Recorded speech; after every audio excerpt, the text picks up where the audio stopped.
Really? With just 3 weeks left in the White House, President Obama claims he would have beaten President-elect Donald Trump if he could have run for a third term. But President-elect Trump says, no way. Tweeting, President Obama said that he thinks he would have won against me. He should say that, but I say no way. Jobs leaving, ISIS, Obamacare, etc. Would the American people have wanted 4 more years of President Obama's policies? Here with their take, my political panel, Independent Women's Forum Senior Policy Analyst Hadley, Heath Manning, and Democratic strategist Richard Goodstein joins us. Richard, I'm going to start with you. I think the answer to that question is quite obvious. The American people said no to a continuation of President Obama's policies and the rejection of Hillary Clinton. Want to comment?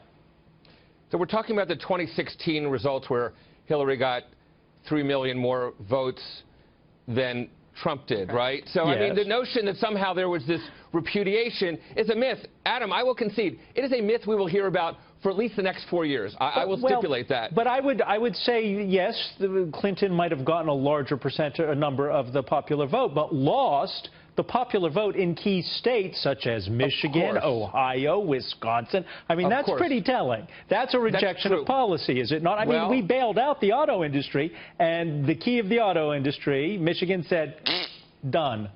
Yeah, so the question is, we had these counties, right, Adam, in Wisconsin, Michigan, Pennsylvania, that went Obama 08, Obama 12. Now, given the option of the real thing again in 16, Obama versus Trump, do we really think they would have turned their back, considering unemployment was half from when Obama took office? The stock market was virtually tripled, that 20 million people more had health insurance. Really, do we think all those counties would have somehow turned their back? Those are the very people that benefited from Obamacare. I understand what Trump's saying, but that's a fiction. Hadley, I want to bring you in because the question's been asked. What do you think? Right.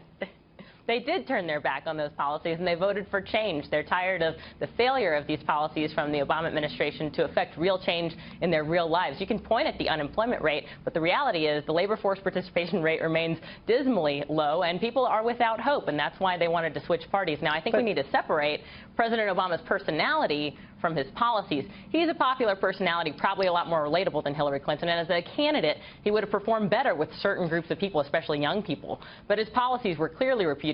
He and his team lost the Electoral College big time. Hadley, let me ask you this, and I do believe that Richard will probably appreciate this question. There was an article in the New York Times over the weekend which talked about a Trump supporter whose husband, I believe, is suffering from liver cancer, who is being treated under the Affordable Care Act, but now they may lose that coverage.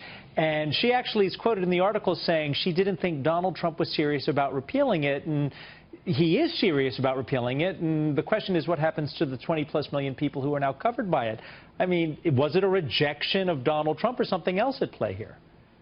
Well, the reality is people are responding to what's happening in their real lives, not to these headlines about quote-unquote 20 million people who now have insurance coverage. Let's break that down. Most of those people were actually put into the Medicaid program, and the people who do have coverage through the ACA's exchanges, those plans and policies aren't providing the networks to access health care that people really need. A lot of people with serious pre-existing conditions actually have trouble under the Affordable Care Act getting coverage for the drugs that they need, getting coverage for the treatments that they need. So we need to talk about health care, not about health coverage. And the reality is Republicans, yes, they're going to have a very hard time repealing and replacing the Affordable Care Act, transitioning away from a broken program into a new, better system. That's a problem that the American people elected them to solve, and let's hope that they do it.